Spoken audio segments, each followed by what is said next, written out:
Hi, this is Billy Zell with Synergy One Lending. So I'm touching the third rail, which is income with COVID. So some good news. I mean, if we can really demonstrate the income's back on track, you work with your lender, we figure it out, we're generally okay, especially if you got a salaried person that couldn't work for a period of time.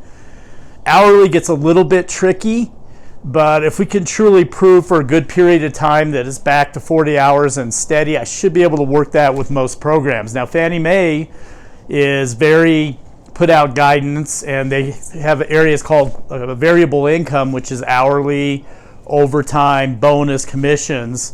So basically their guidance is we need to average the COVID year and year to date, and as long as year to date is higher, we can use the average.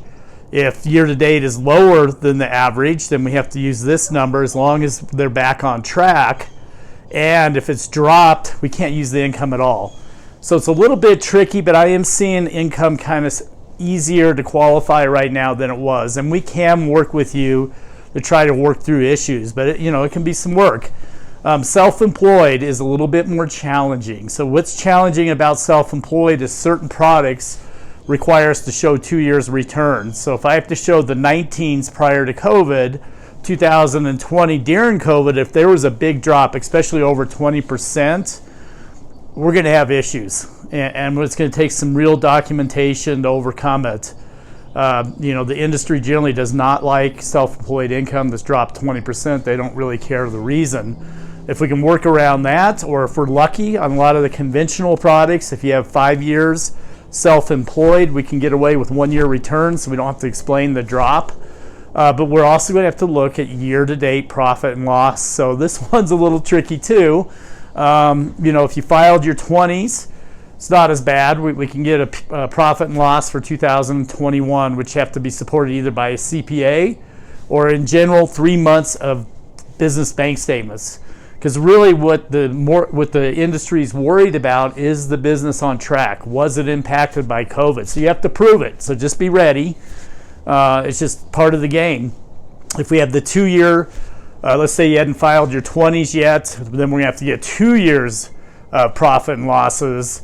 And if the profit and loss does show lower than the taxes, they're going to adjust the income down to the profit and loss. And then they're going to look at it kind of the same way that Fannie Mae talked about on variable income. They're going to want to know the business is okay. Is it steady? Is it back up? If they feel like, yes, we can prove the business is back up on its feet, they're going to use the lower number, the profit and loss. If the business is perhaps in trouble, I am sorry, but you may not be able to get a loan at this time. So it's interesting time period. But I will tell you, if you work with my team, we will work very hard to paint the true picture, because at the end of the day, if I can prove everything's back on track, we should be able to get anything done. So any questions, give me a call, 720-617-7720, and have a great weekend.